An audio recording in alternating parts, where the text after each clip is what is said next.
There are probably more women living on the edge than any other marginalised group in the world. And when we think of people who want to change all that, we don't normally think of great Buddhist teachers or Kung Fu masters or nuns. But this is a film about all three.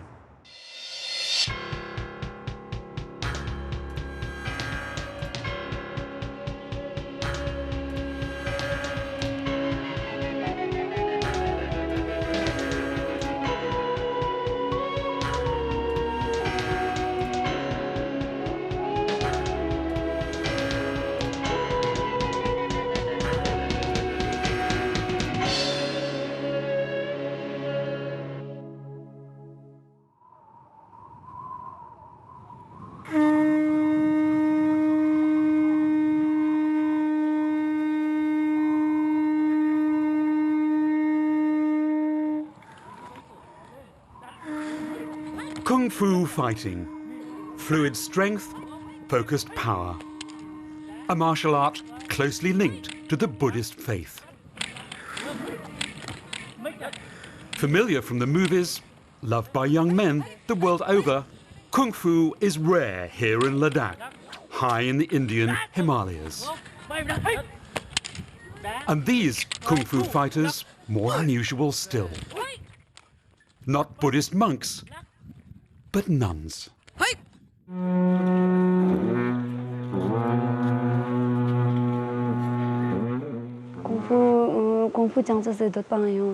Kung Fu helps us concentrate when we meditate. That's why we are so keen on it. Secondly, it keeps us healthy and strong. Kunzang and her friends belong to the Drukpa sect of Buddhism. Drukpa, or dragon. Nuns have been forbidden from performing Kung Fu for centuries.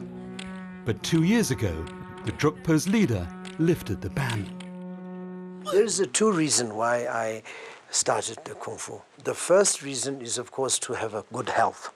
The second thing that really provoked me to say that, or to introduce the Kung Fu to nuns, is that, you know, the nuns, they have to have a little bit of, how do you say, defense, you know, to protect themselves from the attack from the rest of the world.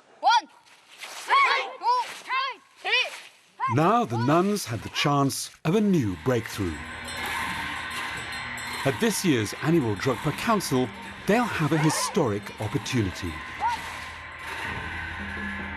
The catch, they have just 4 days left to prove they can take it. In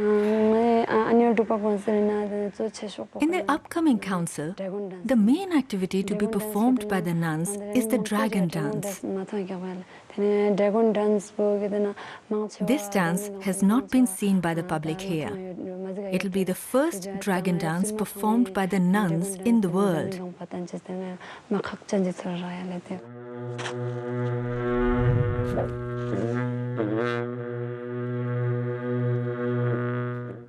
Set amidst the Jammu and Kashmir Himalayan mountains, the Shey Naro Photang nunnery is as modern as it's remote. Just 7 years old. But for Kunzang and her colleagues, it's a place of tradition. At dawn, they've already been praying since 3.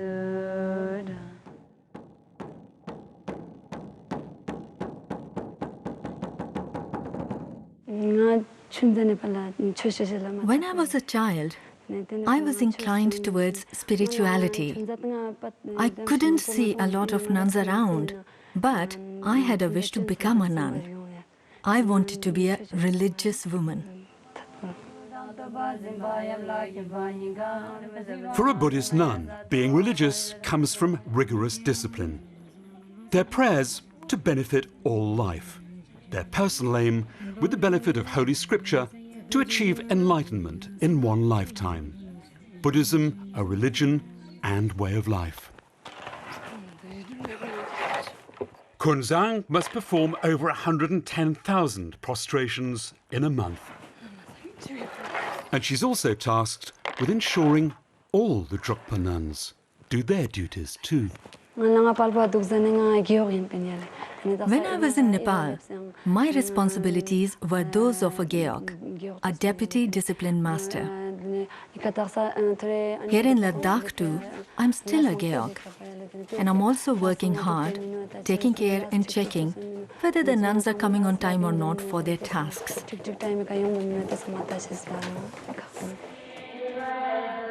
Prayers and meditation, 8 hours a day. The smoke prayer attracts wandering souls and releases them for rebirth. But the calm is a little deceptive. The nuns are racing time, painting the monastery red, preparing for the council. Wool has to be beaten for cushions and mattresses. Fabric needs to be fashioned into banners, flags and bunting. Deadlines, something new, and needing Kunzang's firm touch. We have to complete this work by the 15th of July, although the council assembly itself won't take place until the 22nd of August. But the biggest challenge, practicing the dragon dance. Same costume as Kung Fu, similar demands and skills. Kunzang taking the lead and telling the nuns, well, to hurry up.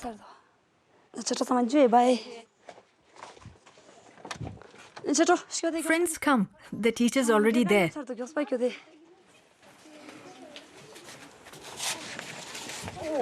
Come quickly. Come on, the teacher is waiting. The dragon dance evokes the very origins of the Drukpa lineage. 800 years ago, the first leader had a vision of 9 dragons flying into the blue sky. Dragons believed to bring good luck, if respected. Is this really all right? Not really.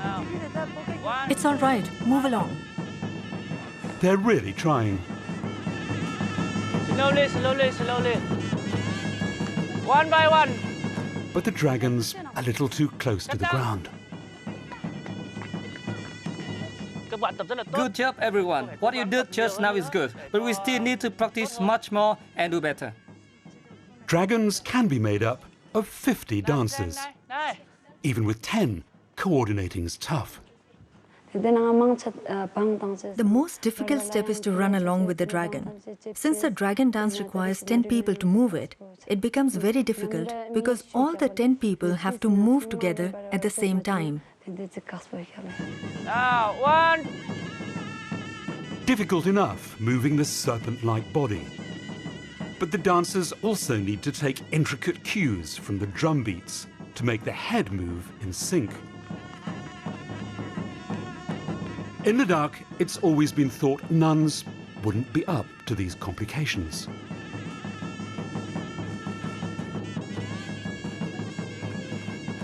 So what changed?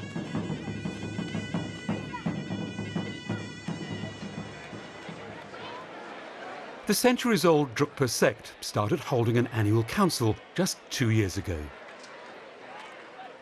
With officers in 16 countries, followers come from across the world. For prayers, for discourses, and for a chance to hear from their leader.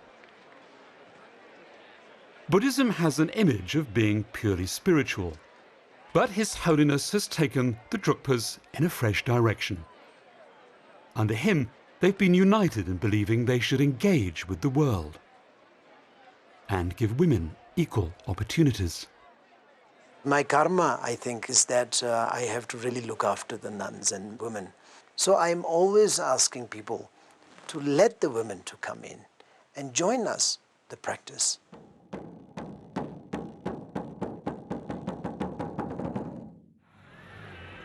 The earlier times, they don't have that much of respect. This is a kind of a culture that the woman comes second and the men are always the first.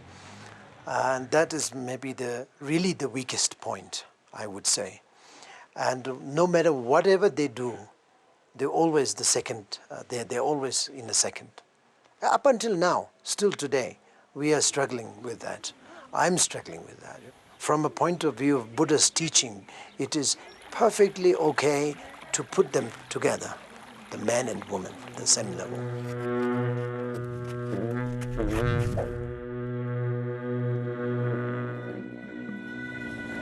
But there's one thing Kunzang can't control.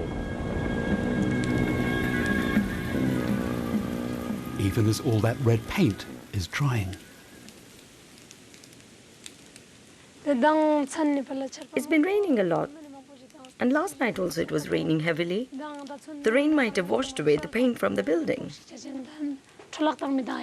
So we'll stop working for now until the rain stops. We can't stop working because there's so much that we still need to get done. See, there's lots we have to do. A lot of painting, cleaning. We are not disturbed by the rain for now, but in case it rains heavily, we will stop. Are you going to paint the windows too? Yes, we have to paint the windows inside the hall and also the veranda. And have you finished doing all the red bits? No, we've just started the red painting 2 days ago and there is still so much to do. We face a lot of difficulty because of the windy climate and the rain. I also asked my friend Jigme Rigzin, how are we going to finish all the work with this kind of weather?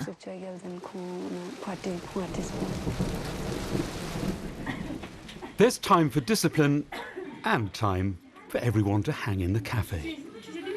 The nuns are concerned.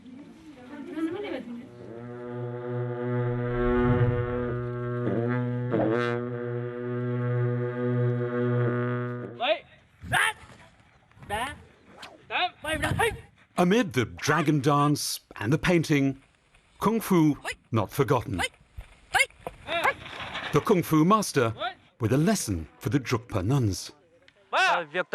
In practicing Kung Fu and boosting strength, usually men are able to do better because they are physically stronger.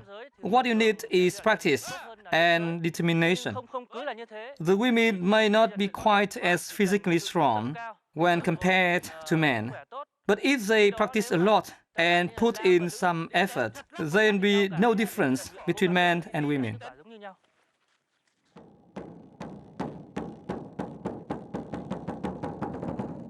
The master's other lesson, Kung Fu and dragon dance, discipline and skill.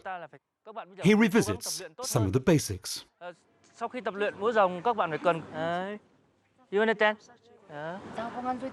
When you move the dragon left and right, which side do you move it to first? You have to move it to the left side, along with your left leg. When we move with the dragon, do we have to be close to each other or keep some distance? You need to be close, but when you need to turn with the dragon, we need some space. You understand? The dragon must be flexible and lively. 1, 2, 3, 4, 5. 1, 2, 3. When we start practicing the dragon dance, we need to jump very high. He seems a little worried. In the dragon dance, you people are not doing very well.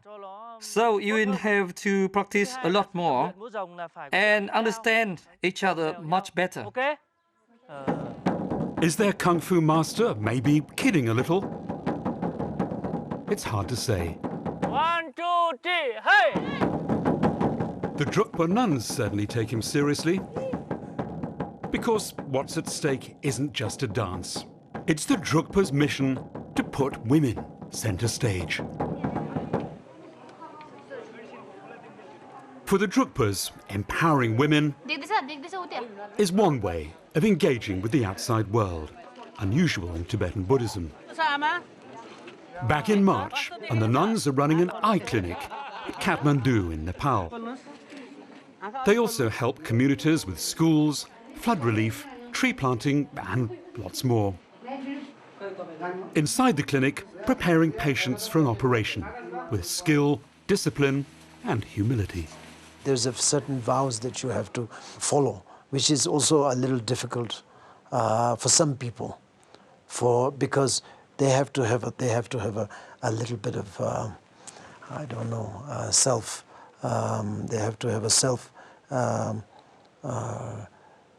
understanding and how important the path is, not the comfort. Your comfort is not the first priority. You know, the first priority is to help others.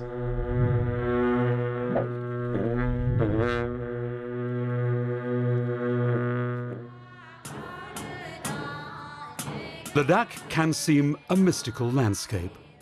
Around the monastery, the white buildings hold buried prayers. Support for Kunzang's faith. Today, the nuns report to His Holiness. Today, we will visit His Holiness and we will be able to tell him that everything is back on track. I was so worried before whether we would finish the work on time or not. The meeting's close by at the Hemis Monastery, the biggest in Ladakh.